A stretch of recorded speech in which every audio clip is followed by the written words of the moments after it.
ಈ washing machine ನಾ just 6,000 ರೂಪಾಯಿಗೆ ತೊಗೊಂಡಿನಿ ರೀ. ಕೊನೆವರೆಗೂ ವಿಡಿಯೋ ನೋಡಿರಿ, ಲಾಸ್ಟಲ್ಲಿ ಇದ್ರ ಬಗ್ಗೆ ಹೇಳ್ತೀನಿ. ನಮಸ್ಕಾರ ರೀ ಸೌಕಾರ ಮಂದಿ. ನಾನು ನಿಮ್ಮ ಉತ್ತರ ಕರ್ನಾಟಕದ ಹುಡುಗಿ ದೇಸಾರ್ ಮಗಳು. ಬೆಳಗ್ಗೆ ಬೇಗ ಎದ್ದು ಮೊದಲು ನನ್ನ ಗಂಡನ ಆಶೀರ್ವಾದ ತಗೊಂಡು ಅವರಿಗೆ ಬಿಸಿನೀರು ಕಾಯಿಸಿ ಕೊಟ್ಟು ನಂತರ ನಾನು ಕಸ ಗುಡಿಸಿ ಆಮೇಲೆ ಪರ್ಶಿ ಎಲ್ಲರೂ ಒರೆಸಿ ಆ ನಂತರ ರಂಗೋಲಿ ಹಾಕಿ ಎಲ್ಲನೂ ಮನೆಯೆಲ್ಲ ಸ್ವಚ್ಛ ಮಾಡಿ ಇದ್ರ ಬಗ್ಗೆ ಆಮೇಲೆ ಮಾತಾಡ್ತೀನಿ ರೀ. ತುಳಸಿ ಗಿಡ ಯಾಕೆ ಹಿಂಗಾಗೈತೆ ಅಂತ ಹೇಳಿ. ಆ ನಂತರ ನಾನು ಏನು ಮಾಡಿದೆ ಅಂತಂದರೆ ದೇವ್ರ ಪೂಜೆ ಮಾಡಿ ಎಲ್ಲ ಊದಿನ ಕಡ್ಡಿ ಬೆಳಗಿ ಎಲ್ಲ ಮಾಡಿ ಎಲ್ಲ ದೇವ್ರಗಳಿಗೂ ಪೂಜೆ ಮಾಡಿ ನಮ್ಮ ದೇವರು ಭಾಳ ರೀ ಉತ್ತರ ಕರ್ನಾಟಕ ಮಂದಿ ಸೈಡ ಅಷ್ಟಕ್ಕೂ ಬೆಳಗಿ ನಂತರ ನಾನು ನಿನ್ನೆ ಪಡ್ಡಿನ ಹಿಟ್ಟು ರುಬ್ಬಿಟ್ಟಿದ್ದೆ ರೀ. ಇವತ್ತೆಲ್ಲ ಫರ್ಮೆಂಟೇಷನ್ ಆಗಿ ತುಂಬ ಚೆನ್ನಾಗಿ ಬಂದಿತ್ತು. ನೋಡಿರಿ ಹಿಟ್ಟು ಎಷ್ಟು ಚೆನ್ನಾಗಿ ಬಂದಿದೆ. ಆಮೇಲೆ ಉಳ್ಳಾಗಡ್ಡಿ ಮತ್ತು ಕ್ಯಾರೆಟ್ ಎಲ್ಲ ಕಟ್ ಮಾಡ್ಕೊಂಡು ಅದ್ರಲ್ಲಿ ಹಾಕಿ ಎಲ್ಲನೂ ಮಿಕ್ಸ್ ಮಾಡಿದೆ. ಆಮೇಲೆ ನನಗೇನು ಅನ್ನಿಸ್ತು ಅಂದ್ರೆ ಏನೋ ಒಂದು ಮಿಸ್ ಆಗಿದೆ ಎಲ್ಲ ಅನ್ನಿಸ್ತು. ಆಗ ನಾನು ಶೇಂಗಾ ತೊಗೊಂಡು ಶೇಂಗಾನು ಸ್ವಲ್ಪ ಹಾಕ್ದೆ. ನಮ್ಮ ಯಜಮಾನ್ರಿಗೆ ಅದ್ರಲ್ಲಿ ಶೇಂಗಾ ಮತ್ತು ಉಳ್ಳಾಗಡ್ಡಿ ಎಲ್ಲ ಇದ್ದರೆ ತುಂಬ ಚೆನ್ನಾಗಿ ಅನಿಸುತ್ತಂತೆ ತಿನ್ನೋಕ್ಕೆ. ನಂತರ ನಾನು ಹಂಚು ಕಾಯೋಕ್ಕಿಟ್ಟು ಅದರಲ್ಲಿ ಸ್ವಲ್ಪ ಎಣ್ಣೆ ಹಾಕಿ ನಂತರ ಹಿಟ್ಟು ಹಾಕೋಕ್ಕೆ ಸ್ಟಾರ್ಟ್ ಮಾಡಿದೆ. ಹಿಟ್ಟು ಚೆನ್ನಾಗಿ ಕಲಸಿ ಸ್ವಲ್ಪ ಸೋಡಾ ಹಾಕಿ ಕಲಸಿ ಒಂದೊಂದರಲ್ಲೇ ಹಾಕ್ತಾ ಹೋದೆ. ಅದು ಹಾಕಿದಂಗೆ ಸೌಂಡ್ ಬರುತ್ತಲ್ಲ, ಆ ಸೌಂಡ್ ನಂಗೆ ತುಂಬಾ ಇಷ್ಟ. ಅದಕ್ಕೆ ಸ್ಲೋ ಆಗಿ ಹಾಕ್ತಾಯಿದ್ದೆ ಸೌಂಡ್ ಸಂಬಂಧ ಅಂಥೇಳಿ. ಆಮೇಲೆ ಎಲ್ಲಕ್ಕೂ ಸ್ವಲ್ಪ ಹಿಟ್ಟು ತಗೊಂಡು ಹಾಕಿ, ಇದು 11 ಮನೆ ಇದೆಯಲ್ಲ ಜಾಸ್ತಿ ಆಗುತ್ತೆ. ಅವಾಗೆಲ್ಲ 7 ಮನೆ ಬರ್ತಿದ್ದಲ್ಲ, ಅದೇ ಚಲೋ ಅನ್ನಿಸ್ತಿತ್ತು. ಇದು ಒಬ್ಬರಿಗೆ ತಿಂದುಬಿಟ್ರೆ 11 ಫುಲ್ ಆಗಿಬಿಡುತ್ತೆ ಹೊಟ್ಟೆ. ಹಾಗೆ ಎಲ್ಲದಕ್ಕೂ ಸ್ವಲ್ಪ ಹಾಕಿ ನಂತರ ಅವೆಲ್ಲ ಉಬ್ಬುತ್ತಾ ಇಲ್ಲ ಅಂಥೇಳಿ ಟೆಸ್ಟ್ ಮಾಡ್ತಾಯಿದ್ದೆ. ಸ್ವಲ್ಪ ಜಾಸ್ತಿ ಇರಬೇಕು ಫ್ಲೇಮ್ ಅಂದ್ಕೊಂಡು ಜಾಸ್ತಿ ಇಟ್ಟು ಅದ್ರ ಮೇಲೆ ಬೇಗ ಆಗಲಿ ಅಂತ ಹೇಳಿ ಒಂದು ಪಾತ್ರೆ ಮುಚ್ಚಿ ನಂತರ ಅಷ್ಟರಲ್ಲಿ ಕೆಂಪು ಚಟ್ನಿ ಮಾಡಿಕೊಂಡ್ರೆ ಆಯಿತು ಅಂಥೇಳಿ ಎಲ್ಲ ರೆಡಿ ಮಾಡ್ಕೋತಾ ಇದ್ದೆ. ಈ ಪಡ್ಡಲ್ಲಿ ಕೆಂಪು ಚಟ್ನಿ ಕಾಂಬಿನೇಷನ್ನು ನಮ್ಮ ಮನೆಯವರಿಗೆ ತುಂಬಾ ಇಷ್ಟ. ಯಾವಾಗಲೂ ಕೆಂಪು ಚಟ್ನಿ ಮಾಡ್ತಾಯಿರು ಅಂತ ಹೇಳ್ತಾನೆ ಇರ್ತಾರೆ. ಹಾಗಾಗಿ ನಾನೆಲ್ಲ ಇಲ್ಲಿ ರೆಡಿ ಮಾಡಿಕೊಂಡೆ. ಆನಂತರ ಅದೆಲ್ಲನೂ ಒಂದೊಂದಾಗಿ ಜಾರಲ್ಲಿ ಹಾಕಿ ಒಂದು ಸ್ವಲ್ಪ ಉಪ್ಪನ್ನು ಕೂಡ ಹಾಕಿ ಆಮೇಲೆ ಹೀಗಿಂತಿದ್ದು ಈಗ ಚಟ್ನಿಯಾಗಿ ಚೇಂಜ್ ಆಯಿತು. ನೆಕ್ಸ್ಟ್ ಅಷ್ಟರಲ್ಲಿ ಪಡ್ಡು ಕೂಡ ಆಗಿತ್ತು. ಆಮೇಲೆ ಅದನ್ನೆಲ್ಲ ಟರ್ನ್ ಮಾಡಿ ಹಾಕ್ತಾಯಿದ್ದೆ. ನನಗೇನು ಒಂದು ವಿಷಯ ಗೊತ್ತಾಯಿತು ಅಂತಂದರೆ ಸೋಡಾ ಹಾಕಿದರೂ ಕೂಡ ಒಮ್ಮೊಮ್ಮೆ ಉಬ್ಬೋದೇ ಇಲ್ಲ ಅಂದರೆ ಇಷ್ಟು ಮಸ್ತಾಗಿ ಉಬ್ಬಿ ಬರುತ್ತೆ ಅಂದರೆ ಪಡ್ಡು ನೋಡೋಕೆ ಕಣ್ಸಲ್ಲ. ಅಷ್ಟು ಚೆನ್ನಾಗಿ ಉಬ್ತಾ ಇತ್ತು. ಈ ಸಲ ಯಾಕೋ ಉಬ್ಬಲೇ ಇಲ್ಲ. ಅದು ಯಾಕಂತ ಗೊತ್ತಿಲ್ಲ. ಅಷ್ಟೆಲ್ಲ ಸೋಡಾ ಹಾಕಿ ಎಲ್ಲ ಹಿಟ್ಟು ಮಾಡಿಟ್ಟು ಎಲ್ಲ ಮಾಡಿದ್ರು ಬಟ್ ಏನು ಮಾಡೋಕ್ಕಾಗಲ್ಲ. ಹಾಗೆ ತೆಗೆದು ಹಾಕಿದೆ. ಆದರೆ ಕಲರ್ ಮಾತ್ರ ತುಂಬ ಚೆನ್ನಾಗಿ ಬಂದಿತ್ತು. ನೋಡಿ ಎಷ್ಟು ಚೆನ್ನಾಗಿ ಬಂದಿದೆ ಅಲ್ಲ ಪಡ್ಡು. ಮತ್ತು ಅಂಟ್ಕೊಂಡು ಕುಂತಿಲ್ಲ ಸೋಡಾ ಹಾಕಿದ್ದಕ್ಕೆ. ಎಷ್ಟು ಪಟ ಹೇಳ್ತಾ ಇವೆ. ಭಾಳ ಹೊತ್ತು ಟೈಮು ತೊಗೊಲಿಲ್ಲ. ಎಲ್ಲನೂ ಟರ್ನ್ ಮಾಡಿ ಹಾಕಿದೆ ಇನ್ನೊಂದು ಕಡೆ ಬೇಯಲಿ ಅಂತ. ನೋಡಿ ಎಷ್ಟು ಚೆನ್ನಾಗಾಗಿದೆ ಅಲ್ಲ ಪಡ್ಡು. ಕಲರು ಎಲ್ಲನೂ ಎಷ್ಟು ಚೆನ್ನಾಗಾಗಿದೆ. ನಂತರ ನನ್ನ ಹಸ್ಬೆಂಡಿಗೆ ಹಾಕಿ ನಾಷ್ಟಕ್ಕೆ ಕೊಡ್ತಾಯಿದ್ದೆ. ಅವರು ಹಾಗೆ ಫೋನ್ ನೋಡ್ತಾ ತಿಂತಾಯಿದ್ರು. ಅಷ್ಟರಲ್ಲಿ ನಾನು ನನಗಂತನೂ ಒಂದು ಸಲ ಹಾಕಿದೆ. ಒಂದು ಸಲ ಹಾಕಿದರೆ 11 ಪಡ್ಡಾಗುತ್ತೆ ಅಲ್ಲ, ಹಾಗೆ ಹಾಕಿ ಇಟ್ಟಿದ್ದೆ. ಆಮೇಲೆ ತಿಂದರೆ ಆಯಿತು ಅಂತ ಅಂದ್ಕೊಂಡು ನೋಡ್ತಾ ಇದ್ದೆ. ನನ್ನ ಹಸ್ಬೆಂಡ್ ಈಗ ತಿನ್ನು ಅಂತಂದರು. ಮತ್ತು ಅವ್ರ ಜೊತೆ ಕುಂತು ನಾನು ಪಡ್ಡು ತಿಂದು ತುಂಬಾ ಚೆನ್ನಾಗಿತ್ತು. ಚಟ್ನಿ ಜೊತೆ ಕಾಂಬಿನೇಷನ್ ಆಗಿ ತಿಂದು ನನ್ನ ಹಸ್ಬೆಂಡ್ ಹೋಗ್ತಾಯಿದ್ರು. ಅವ್ರಿಗೆ ಬಾಯ್ ಮಾಡಿ ಕಳಿಸ್ಕೊಟ್ಟೆ. ಇವತ್ತಿನ ಟಾಪಿಕ್ ವಾಷಿಂಗ್ ಮಿಷನ್. ಅದು ಹಾಟ್ ಸ್ಟಾರ್ ವಾಷಿಂಗ್ ಮಿಷನ್. ನಿಮಗೆ ಗೊತ್ತಲ್ಲ ವಾಷಿಂಗ್ ಮಿಷನ್ ಈಗ ಎಷ್ಟು ತುಟ್ಟಿದಾವೆ ಅಂಥೇಳಿ. ಎಲ್ಲನೂ 35,000 40,000 ಇದಾವೆ. ಬಟ್ ಈ ವಾಷಿಂಗ್ ಮಿಷಿನಾಗ ಎಷ್ಟು ಇರ್ಬೋದು ಗೆಸ್ ಮಾಡಿರಿ. ಓನ್ಲಿ 6,000.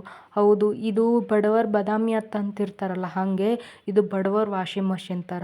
ನಿಮ್ಮ ಹತ್ರ 6,000 ಇದ್ರೆ ಸಾಕ್ರಿ ಈ ವಾಷಿಂಗ್ ಮಿಷಿನ್ ಬರ್ತೈತಿ. ಇದಕ್ಕೆ ಎಲ್ಲನೂ ಇದನ್ನ ಕೊಟ್ಟಿರ್ತಾರೆ, ಸ್ವಿಚ್ ಬೋರ್ಡ್ ಕೊಟ್ಟಿರ್ತಾರೆ. ಆ ಸ್ವಿಚ್ ಹಾಕ್ಬೋದು. ಹಾಕಿ ಇಲ್ಲಿ ಬಂದು ಟೈಮಿಂಗ್ಸ್ ಕೊಟ್ಟಿರುತ್ತೆ ರೀ. ಕೆಳಗೆ ಟೈಮಿಂಗ್ಸ್ ಇರುತ್ತೆ. ಚೆನ್ನಾಗಿ ತೋರಿಸ್ತೀನಿ ನೋಡಿರಿ ಕಾಣ್ಲಿಕ್ಕಂದ್ರೆ. ಇಲ್ಲಿ 5 ನೋಡಿ 5, 10, 15 ಅಂತ ಕೊಟ್ಟಿರ್ತಾರೆ. ನಿಮ್ಗೆ ಎಷ್ಟು ನಿಮಿಷ ಬೇಕೋ ಅಷ್ಟು ನಿಮಿಷ ಇಟ್ಕೋಬೋದು. ಭಾಳ ಕೊಳೆ ಆಗಿದ್ರೆ 15 ನಿಮಿಷ ಇಡ್ಬೋದು, ಇಲ್ಲ ಕಮ್ಮಿ ಕೊಳೆ ಆಗಿದ್ರೆ 5-10 ನಿಮಿಷ ಇಡ್ಬೋದು. ನಾ ಇಲ್ಲಿ ಇಡಾಕ್ತೀನಿ ನೋಡಿರಿ, 10 ನಿಮಿಷ ಇಡಾಕತ್ತೀನಿ. 10 ನಿಮಿಷ ಇಟ್ಟು ನೆಕ್ಸ್ಟು ಅದು ಹಿಂಗೆ ಟರ್ನ್ ಆಗೋತ್ತ ಬರುತ್ತೆ ರೀ ವಾಪಸ್. ನಾ 10 ನಿಮಿಷ ಇಟ್ಟು ಈ ಕಡೆ ಟರ್ನ್ ಆಗಲ್ಲ, ಹಿಂಗೆ ಟರ್ನ್ ಆಗೋತ್ತ ಬರುತ್ತೆ. ಆಮೇಲೆ ನಾನು ಇಲ್ಲಿ ಬಟನ್ ಪ್ರೆಸ್ ಮಾಡಿದೆ ಅಂದರೆ ಅದು ವಾಷಿಂಗ್ ಮಿಷಿನ್ ಸ್ಟಾರ್ಟ್ ಆಗುತ್ತೆ. ನೋಡಿರಿ ಹೆಂಗೆ ಸ್ಟಾರ್ಟ್ ಆಗುತ್ತೆ ಅಂದ್ರೆ ನೋಡಿ ಹೆಂಗೆ ತಿರುಗುತ್ತೆ. ಹಿಂಗೆ ವೀಲ್ ಒಂದು ಹಿಂಗೆ ತಿರುಗುತ್ತೆ, ಆಮೇಲೆ ಹಿಂಗೊಮ್ಮೆ ತಿರುಗುತ್ತೆ. ತಿರುಗಿ ಅರ್ಬಿ ಎಲ್ಲ ಸ್ವಚ್ಛ ಮಾಡುತ್ತೆ. ಈಗ ಫುಲ್ ಫಾಸ್ಟಾಗಿ ತಿರುಗ್ತಾ ಇದೆಯಲ್ಲ, ಈಗ ನಾವು ಅರ್ಬಿ ಎಲ್ಲ ಹಾಕಬೇಕು. ನೋಡಿ ಅರ್ಬಿ ಎಲ್ಲ ಇದರಲ್ಲಿ ಇರುತ್ತಲ್ಲ, ಈಗ ಒಂದು ಬಕೆಟಲ್ಲಿ ತೆಗೆದು ಇಟ್ಟಿರ್ತೀರಲ್ಲ, ಅದನ್ನು ಹಿಂಗೆ ಇದ್ರಲ್ಲಿ ಹಾಕಿ ಒಂದೊಂದೇ ಅರ್ಬಿ ಹಾಕ್ತಾ ಹೋಗಬೇಕು. ಅಂದರೆ ಅದು ಫಾಸ್ಟಾಗಿ ತಿರುಗ್ತಿರುತ್ತಲ್ಲ ಅದರ ಸಂಬಂಧ ಹಾಕಿ ನೋಡಿ ಎಲ್ಲ ಅರ್ಬಿ ಹಾಕಿದ ಮೇಲೆ ಅದು ಎಷ್ಟು ಫಾಸ್ಟಾಗಿ ತಿರುಗುತ್ತಂತ ತೋರಿಸ್ತೀನಿ.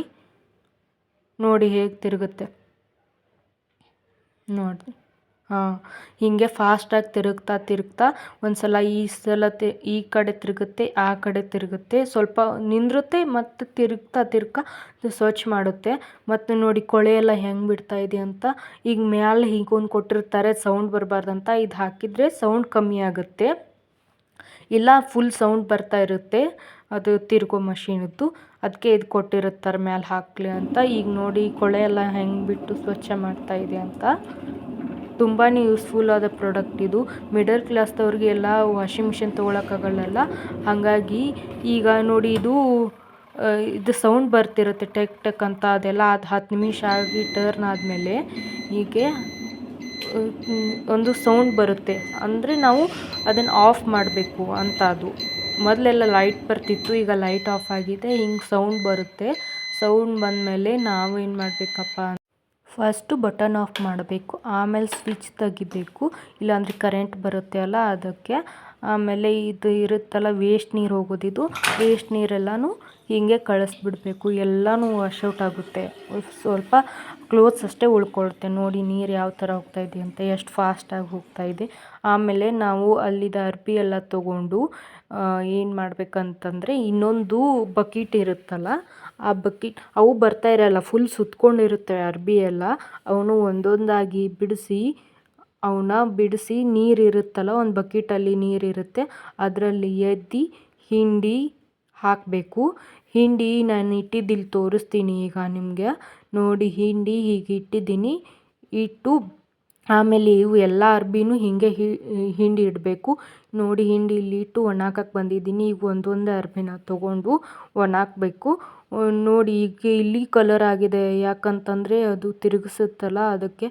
ನಂತರ ಇಲ್ಲಿ ನೋಡಿ ಎಲ್ಲನೂ ಅರ್ಬೆ ಒಗೆದು ಹಾಕಿದ್ದೀನಿ. ಹಾಕಿದ ತಕ್ಷಣ ನೋಡಿ ಕ್ಲೋಸಪ್ಪಲ್ಲಿ ತೋರಿಸ್ತೀನಿ ಹೇಗೆ ವೀಲ್ ಇರುತ್ತೆ ಅಂತ. ಇದು ಈ ಕಡೆ ಆ ಕಡೆ ಆಗಿ ಹಿಂಗೆ ಬಟ್ಟೆಯನ್ನು ಸ್ವಚ್ಛ ಮಾಡುತ್ತೆ. ಒಂದು ಸಲ ಈ ಕಡೆ ತಿರುಗುತ್ತೆ, ಒಂದು ಸಾರಿ ಈ ಕಡೆ ತಿರುಗುತ್ತೆ. ಹೀಗೆ ಮಾಡಿ ಎಲ್ಲ ಸ್ವಚ್ಛ ಮಾಡುತ್ತೆ ಅರ್ಬಿನ. ನೆಕ್ಸ್ಟು ನಾನು ಪೈಪ್ ಎಲ್ಲ ತೆಗೆದು ಸುತ್ತಿ ಇಡ್ತಾಯಿದ್ದೆ. ಅದನ್ನು ಸುತ್ತಿ ಇಡಬೇಕು, ಹಾಗೆ ಇಡಕ್ಕೆ ಹೋದೆ, ಅದು ಎಷ್ಟೊತ್ತಾದರೂ ಬರಲೇ ಇಲ್ಲ. ಆನಂತರ ಚೆನ್ನಾಗಿ ಸುತ್ತಿದ್ರೆ ಆಯಿತು ಅಂತ ಸುತ್ತಿ ಅದರಲ್ಲಿ ಹಾಕಿದ್ದನ್ನು ಎಲ್ಲಿ ಬೇಕಾದರೂ ನೀವು ಎತ್ಕೊಂಡು ಹೋಗಿ ಇಡ್ಬೋದು, ಅಷ್ಟೊಂದು ಹಗುರಾಗಿರುತ್ತೆ. ಮತ್ತು ಇದನ್ನು ವೇಸ್ಟ್ ನೀರು ಹೋಗುತ್ತಲ್ಲ ಅದನ್ನು ಅಟ್ಯಾಚ್ ಮಾಡಿದೆ. ಮತ್ತು ಪಿನ್ ತೆಗೆದಿದ್ದೆ ಅಲ್ಲ ಅದನ್ನು ತೊಗೊಂಡು ಹಾಗೆ ಸರಿಸ್ತಾ ಹೋಗಿ ನೋಡಿ ಎಲ್ಲಿ ಬೇಕಾದರೂ ಸರಿಸ್ಬೋದು, ಏನೂ ಡ್ಯಾಮೇಜ್ ಆಗಲ್ಲ. ನಾನು ಇದನ್ನು 3 ವರ್ಷದಿಂದ ಯೂಸ್ ಮಾಡ್ತಾಯಿದ್ದೀನಿ. ಈಗ ಹೋಗಿ ಸರಿಸಿ ನಂತರ ಅದು ನಿಮ್ಗೆ ಎಲ್ಲಿ ಬೇಕಾಗುತ್ತೋ ಅಲ್ಲಿ ಇಟ್ಕೋಬೋದು. ಆದರೆ 35,000 40,000 ಕೊಟ್ಟು ತರ್ತೀರಲ್ಲ, ಆ ವಾಷಿಂಗ್ ಮಿಷಿನ್ ಒಂದೇ ಕಡೆ ಇಡಬೇಕಾಗುತ್ತೆ. ಇದನ್ನ ಎಲ್ಲಿ ಬೇಕಾದ್ರೂ ಇಟ್ಕೋಬೋದು. ಚೆನ್ನಾಗಿದೆ ಅಲ್ಲ. ಹಾಗೆ ನಿನ್ನೆ ತರಾಣಿ ನಾನು ಆ್ಯಪಲ್ ತಿಂತಾ ಕುಂತಿದ್ದೆ. ಆಗ ನನ್ನ ಹಸ್ಬೆಂಡ್ ಮೆಸೇಜ್ ಮಾಡಿದ್ರು, ಊಟ ಮಾಡು, ಊಟ ಮಾಡೋಣ ಬನ್ನಿ, ಏನು ಮಾಡ್ತಾ ಇದೀಯಾ ಅಂತ ಎಲ್ಲ ಕೇಳಿದ್ರು. ಆಯಿತು ನಾನು ಊಟ ಮಾಡ್ತೀನಿ ಅಂತಂದೆ. ನಾನು ಅದು ಮುಂಜಾನೆ ಪಡ್ಡಿನ ಹಿಟ್ಟಿತ್ತಲ್ಲ ಅದನ್ನೇ ತೆಗೆದಿಟ್ಟಿದ್ದೆ ಜಾಸ್ತಿ ಆಗಿತ್ತು ಅಂತ. ಅದನ್ನ ಈಗ ನಾನು ದೋಸೆ ಹಾಕ್ಕೊಂಡು ತಿಂತಾ ಇದ್ದೀನಿ. ಹಿಟ್ಟು ಇನ್ನೂ ಚಲೋನೇ ಇತ್ತು. ಹಂಚು ಕಾದಿದೆಯಲ್ಲ ಅಂತ ಹೇಳಿ ಚೆಕ್ ಮಾಡಿ ಸ್ವಲ್ಪ ಸಣ್ಣದು ಹಾಕಿದ್ದೆ. ನಮ್ಮಮ್ಮ ಹೇಳಿದ್ದಾರೆ ಸ್ಟಾರ್ಟಿಂಗು ದೋಸೆ ಎಣ್ಣೆ ಹಾಕಬೇಕಂದ್ರೆ ಸಣ್ಣದು ಹಾಕಿ ತೆಗೆದು ಅಗ್ನಿಗೆ ಅರ್ಪಿಸ್ಬೇಕಂತೆ. ಅಂದರೆ ಗ್ಯಾಸ್ ಹತ್ರ ಇಡಬೇಕು, ಆಮೇಲೆ ತೆಗಿಬೇಕಂತೆ ಎಲ್ಲ ದೋಸೆ ಆಗೋಣ. ಅದು ಸಂಪ್ರದಾಯ, ಅದಕ್ಕೆ ಹಾಗೆ ಮಾಡಿದೆ. ನೆಕ್ಸ್ಟು ಒಂದು ದೋಸೆ ಹಾಕ್ಕೊಂಡು ಅದಕ್ಕೆ ಚಟ್ನಿ ಎಲ್ಲನೂ ಹಾಕ್ಕೊಂಡು ಇನ್ನೂ ಚಟ್ನಿ ಇನ್ನೊಂದಿತ್ತು, ಬಟ್ ಅದು ಏನಾಗಿರುತ್ತೇನೋ ಅಂತ ಮುಚ್ಚಿ ಆಮೇಲೆ ತೆಗೆದ್ಮೇಲೆ ನೋಡಿ ಎಷ್ಟು ಚೆನ್ನಾಗಿ ಬಂದಿದೆ ಅಲ್ಲ ದೋಸೆ. ಪೂರ್ತಿ ಎಲ್ಲ ತಾನೇ ಏಳೋ ಹಾಗೆ ನಿಂತಿದೆ ಅಲ್ಲ. ಈಗ ನೋಡಿ ಎಷ್ಟು ಸಲೀಸಾಗಿ ಏಳುತ್ತೆ ಅಂತ ನೋಡಿ, ಎಷ್ಟು ಪಟ್ನ ಎದ್ದು ಹಾಗೆ ಒಳ್ಳೆ ತೆಗೆದು ಹಾಕಿದೆ. ನೋಡಿ ಎಷ್ಟು ಕೆಂಪಗೆ ಎಷ್ಟು ಚೆನ್ನಾಗಿ ಬಂದಿದೆ ಅಲ್ಲ ದೋಸೆ. ಆಮೇಲೆ ಈ ಹಂಚು ಯಾಕೋ ಕುಣಿತಾ ಇದೆಯಲ್ಲ, ಇದು ಯಾಕೋ ಸರಿಯಾಗಿ ಕೂಡ್ತಾನೇ ಇಲ್ಲ. ಇದು ಹ್ಯಾಂಡಲ್ ಭಾಳ ದೊಡ್ಡದಿದೆ ಅಂತ ಅದು ಹಾಗೆ ಮಾಡ್ತಾಯಿದೆ.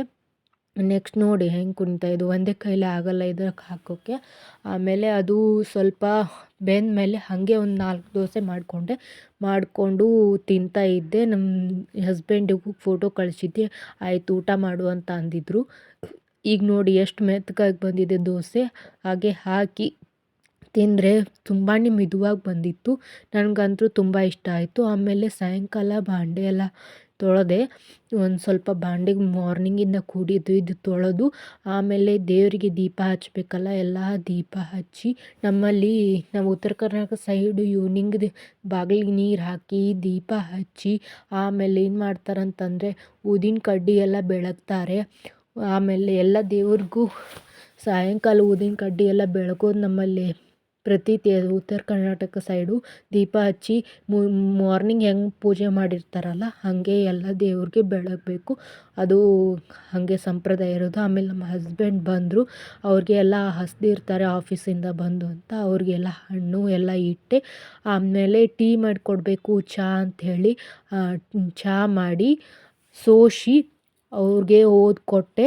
ಆಮೇಲೆ ಅವರು ಕುಡಿತಾ ಇದ್ದರು, ಹಾಗೆ ಕುಂತಿದ್ರು, ಫೋನ್ ನೋಡಿದ್ರು. ನೈಟ್ ಡಿನ್ನರ್ಗೆ ಮೆಂತ್ಯ ಚಪಾತಿ ಮಾಡಬೇಕಂತ ಮೆಂತ್ಯ ಹಾಕಿ ಹಿಟ್ಟೆಲ್ಲ ನಾದಿಟ್ಟೆ. ಆಮೇಲೆ ಅದನ್ನು ಚೆನ್ನಾಗಿ ಲಟ್ಟಿಸಿ ಈಗ ನೋಡಿ ಹಂಚು ಮೇಲೆ ಹಾಕಿ ಚೆನ್ನಾಗಿ ಬೇಯಿಸಿದೆ. ನೋಡಿ ಕಲರ್ ಎಷ್ಟು ಚೆನ್ನಾಗಿ ಬಂದಿದೆ ಅಂತ. ಹಾಗೆ ಒಂದು 6-7 ಮಾಡಿ ನಂತರ ಅದನ್ನು ಹಾಕಿ ನಮ್ಮ ಯಜಮಾನ್ರಿಗೆ ಕೊಟ್ಟೆ. ಅದ್ರ ಜೊತೆ ಪಲ್ಯನೂ ಕೂಡ ಮಾಡಿದ್ದೆ. ನೆಕ್ಸ್ಟ್ ಅದಕ್ಕೆ ಕಾಂಬಿನೇಷನ್ ಆಗಿ ರೈಸ್ಗೆ ಅಂತ ಪಲಾವ್ಗೆ ಎಲ್ಲ ಹೆಚ್ಚಿಟ್ಕೊಂಡು ಆಮ್ಯಾಗೆ ಎಲ್ಲ ಸಾಮಗ್ರಿಗಳನ್ನು ಹಾಕಿ ನೆಕ್ಸ್ಟ್ ಪಲಾವನ್ನು ಮಾಡಬೇಕಲ್ಲ ಅಂಥೇಳಿ ಪಲಾವ್ ಮಾಡಿ ಅದಕ್ಕೆ ಕಾಂಬಿನೇಷನ್ ಮೊಸರನ್ನ, ಒಂದು ಎಗ್ ಕುದಿಸಿದ್ದೆ. ನೈಟ್ ಮಲ್ಕೋವಾಗ ನಮಗೆ ಹಾಲು ಕುಡಿಯೋದು ರೂಢಿ, ಹಾಗಾಗಿ ಹಾಲು ಹಾಕ್ಕೊಟ್ಟೆ, ಅವ್ರಿಗೂ ಹಾಕ್ಕೊಟ್ಟೆ. ನಾನು ಒಂದು ಕಪ್ ಕುಡಿದು ಮಲ್ಕೋ ಹೊತ್ತಿಗೆ ಟೈಮು 11:30 ಆಗಿಬಿಡುತ್ತೆ ಪ್ರತಿ ಸಲನೂ. ಹಾಗಾಗಿ good night guys, see you in next blog, bye.